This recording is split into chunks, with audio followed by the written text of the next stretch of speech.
Good morning once again. Reverend CJ Brinson here. We are back. We are back ready to begin our very first session at 10 o'clock a.m. At 10 o'clock a.m. Why faith-based organizing? Why faith-based organizing? Once again, so blessed that all of you are with us. So blessed and so thankful for all of the beautiful Black women who came in and stepped in today, our Black women clergy leaders who prayed heaven down for us, who really uplifted our spirits this morning to begin our social justice seminar. Please continue to keep us in prayer throughout the day. Please continue to share this throughout your virtual networks. Please continue to encourage other faith leaders that you know that need to be here to get registered, get signed up today. It is not too late. Registration is open from now until the end of the day. Once again, Reverend CJ Brinson, Faith-Based Engagement Director. I'm going to be doing the portion of our seminar that's going to focus on introducing to you who Black Alliance is, as well as lifting up why faith-based organizing. And then I'll give you an overview of our faith-based engagement division within the organization, introduce you to our faith-based engagement team, so that you can see all of those who are at work, making sure that this day is possible. Thank you once again, all of you who have joined. So while we're waiting for 10 a.m., I'm going to begin to share my screen so that we can get started with our first presentation. Thank you all once again for patiently waiting. We will now begin our session, Why Faith-Based Organizing.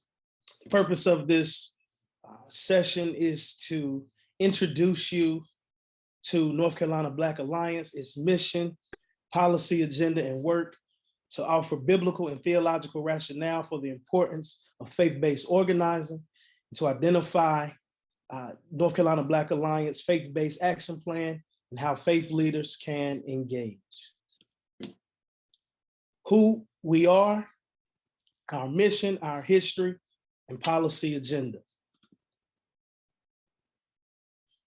North Carolina Black Alliance is a 501c3 organization working towards state-level systematic change by strengthening the network of elected officials representing communities of color throughout the state and collaborating with progressive grassroots networks and intersecting issues.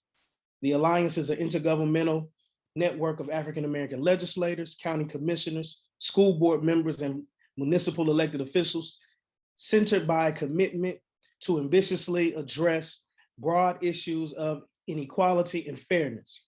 These issues range from democracy reform, criminal justice reform, environmental justice, and economic justice.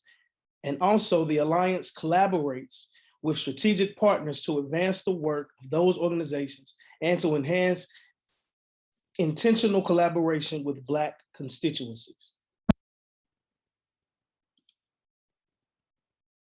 For nearly 15 years, the NC Black Alliance has consistently worked to convene and cultivate Black elected officials across North Carolina to centralize collective power. Now, with over 842 Black elected officials across the state, North Carolina Black Alliance, with an ambitious and skilled team, is poised to be a banner organization that understands the power of strategy and its ability to secure lasting systematic change. The North Carolina Black Alliance also addresses policy and economic issues to enhance Black communities by developing and promoting systematic policy change, as well as youth leadership development. Once again, our policy agenda is formulated around 4 issue buckets. We like to call them democracy reform, criminal justice reform, environmental justice, and economic justice. Here are a snapshot. Here's a snapshot of who our partners are and who are some of our member organizations. I'll allow you to take a good glance at that. Here are some other partnerships: alignment with Blueprint North Carolina, as well as Advanced Carolina. Now, why faith-based organizing? Why faith-based organizing? Let's deal with the historical connection. For those of you that may not know, that the Black church has been at the forefront of the Black liberation movement from its inception, from its roots in the hush harbors where secret worship and anti-slavery resistance movements was formed, to its role in the civil rights movement, voting rights movement, and even Black power movements. And even today, as we are experiencing a movement around Black Lives Matter. This history has compelled us to work alongside churches in the Black community to once again create the safe spaces, provide opportunities, and cultivate leadership skills to politically empower Black people. We have a biblical basis for this work. The Spirit of the Lord is upon me because the Lord has anointed me. He has sent me to preach the good news to the poor, to proclaim the release to prisoners, and to proclaim the year of the Lord's favor. Let us delve into community organizing. And here is a working definition. Community organizing is the practice of listening to and mobilizing people to make their community a better place. Let us dig into exactly what it is that a community organizer does. A community organizer is a person who empowers collective groups of people to make transformative changes within their own communities by creating opportunities to provide resources, training, and skill development. My favorite, let's take a look at how Jesus was a community organizer. Jesus, the organizer. When we look at the story of Jesus, we see that Jesus is well aware of the human suffering in his community. He's well aware that his people were heavily policed by the Gentiles. He gathers brothers, the disciples, and sisters together to assist him in addressing many of their ills, providing healing, providing food, mental therapy, and service. He even leaves his comrades and equips them with a model of service that would be used to transform the community, rival the Roman Empire, and produce other communal servants for themselves. We see this in Matthew 10 and Matthew 28. Let us hear what community activists and faith leaders and theologians have to say about our involvement around how we need to address the conditions of the world. Dr. King says, any religion that professes to be concerned about the souls of people and is not concerned about the slums that damn them, the economic conditions that strangle them, and the social conditions that cripple them, is a spiritually morbid religion awaiting burial. Black liberation theologian Dr. James Cone says, the denunciation of injustice is not only a spoken word or a written text, it is an action, it's a stand. The word is only a gesture of commitment. This gesture must be concretized by social analysis that empowers the oppressed to change the unjust social arrangement. Black womanist theologian, Reverend Dr. Emily Towns says, joy dares us to live a deep spirit and spirituality. Joy dares us to live justice. Joy means creating communities that are bodies of hope and righteousness that spit in the face of the cultural production of evil. A question we will have to grapple with is, will we be chaplains to the empire or prophets of resistance? Michael Ray Matthews. So you're probably wondering the purpose of this seminar. What is in it for you? The purpose is to help faith leaders become community organizers, to see themselves as integral parts of the community that need to be engaged in the local political happenings within the community. For we know in many spaces The Black church, Black faith spaces, Black faith leaders are still the first point of contact within our community. It is pertinent that we have the right information coming down from the state level and the local level to be able to have a political impact on our parishioners and our congregants within the community. We want faith leaders across the state to leave this seminar with some tools and some resources that will assist you in the areas of community organizing, campaign development, and developing effective social justice ministries. We want to challenge Black faith leaders to engage progressive theological perspectives as a means to advocate policy prescriptions for the most marginalized communities within their local context. One of the things that you will be receiving after you register today is a faith-based organizing toolkit. Within this toolkit, we have various things that will help you to galvanize your parishioners and your congregants and your community around issues of justice within your community, around issues that will help to bring transformative change within your community, which also will provide resources to help bring about an era of liberation within your community.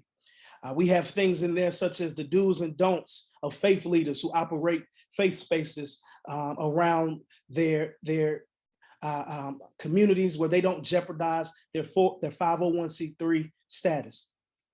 We also have models in there that will help you to combat voter apathy. We also have scriptures there that will help you to put together messages that will help to galvanize your parishioners in the times of galvanizing individuals to the polls or galvanizing them to various community meetings within the community. We also lift up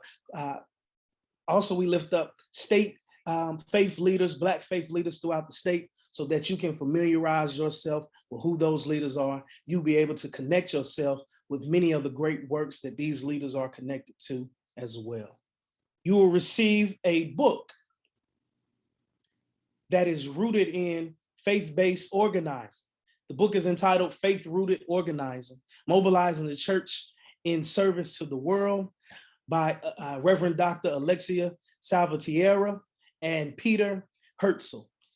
You will be receiving this book upon you registering today. So this is why you need to tell folks, please get registered.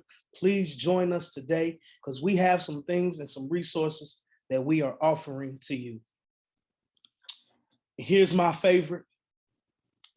Everybody loves a t-shirt. Everyone loves a good t-shirt.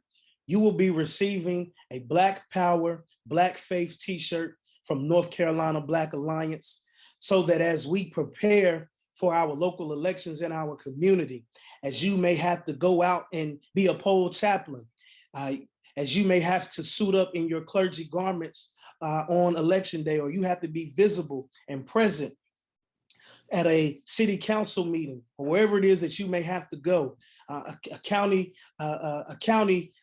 commissioners meeting or a school board meeting. You can be in uniformity. You can be in unity with other Black faith leaders throughout the state, wearing your Black Power and Black Faith t-shirt. Please get registered today.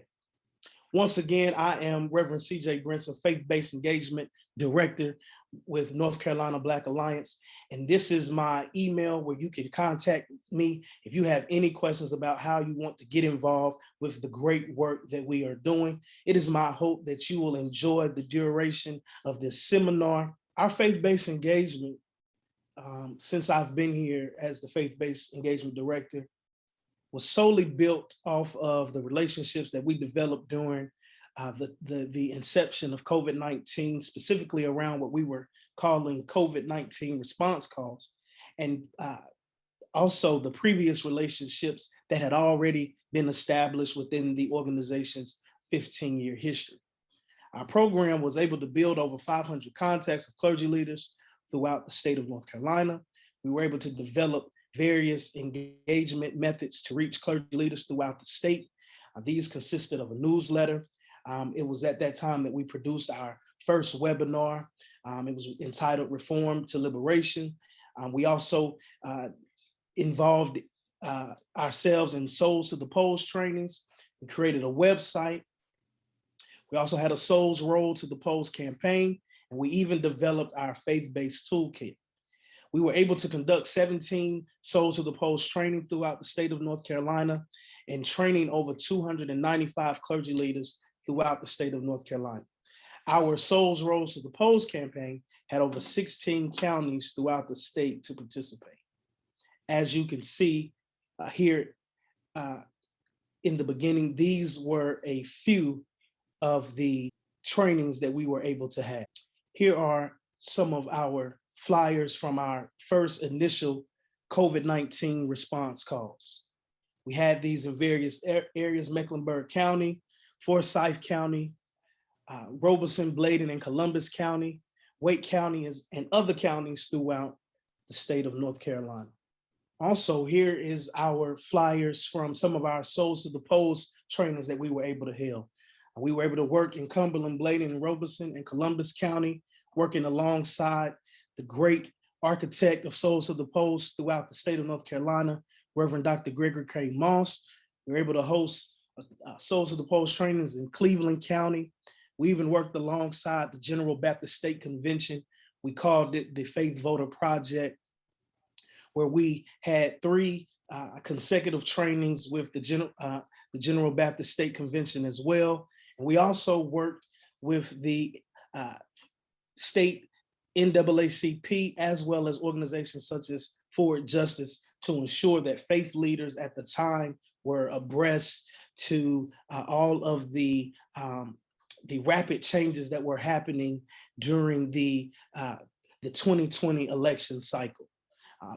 Issues around absentee balloting, making sure that individuals had voter safety protection kits. And I see those of you who are joining in our attendees section, many of you were also a part of this effort as well. Here's a snapshot and a visual of some of the places we were fortunate to be able to work. Wilmington, North Carolina, with President Deborah Maxwell in the NAACP, Charlotte, Mecklenburg, with President Corinne Mack, Reverend Corinne Mack, who was also alongside Reverend Janet Garland Mullins. We were also able to go into Red Springs down there with Sister Eva Patterson Heath. We were in Bladen with Sister Whitney Boykin. We were down in Kinston, North Carolina. We were even in Winston-Salem, North Carolina, as you can see, with Elder Thembila Covington. And I also see our good friend there, Sister Linda Sutton with Democracy, North Carolina. I want to introduce you to our faith-based engagement team. Throughout the day, you will see some of them who will be popping in and out. In fact, you may see all of them who will be popping in and out, who will be assisting in hosting various sessions throughout the day. That is Sister Whitney Boykin. And we have strategically brought these leaders together for this faith-based engagement team, as each of them, they reside in a segment of the state in which we are doing great work. So we have Sister Whitney Boykin, who is down in Bladen County, the Southeast. We also have Reverend James Mumford, who is down in the Northeast, Kinston, North Carolina, Lenoir County. We also have Reverend Donna Van Hook, who is in Alamance County, Burlington, North Carolina, working. We also have a good friend, Reverend Dr. Brandon Davis, who is down in Warsaw, North Carolina. We have Brother Reggie Weaver, who will be working with us today. He is a special projects coordinator, but did great work in helping to develop our faith-based engagement team. And also we have Reverend Marcus Fairley, who is from Rowan County, Salisbury, North Carolina. Some of the ways that we have been able to engage this year, been through what we call our faith leader cluster meetings. And we've hosted so far 4 of those throughout various sections throughout the state. We had a Guilford, Rowan, Alamance, Mecklenburg, and Forsyth faith leaders check in. We also had a Bladen, Robeson, Columbus, and New Hanover check in.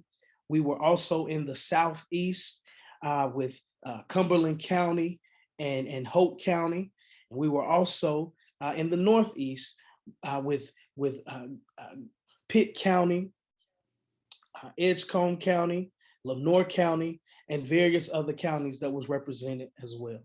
Once again, Reverend C.J. Brinson, Faith-Based Engagement Director, and this is my contact information for any of those who need to get in contact with me about how they can involve themselves in this work.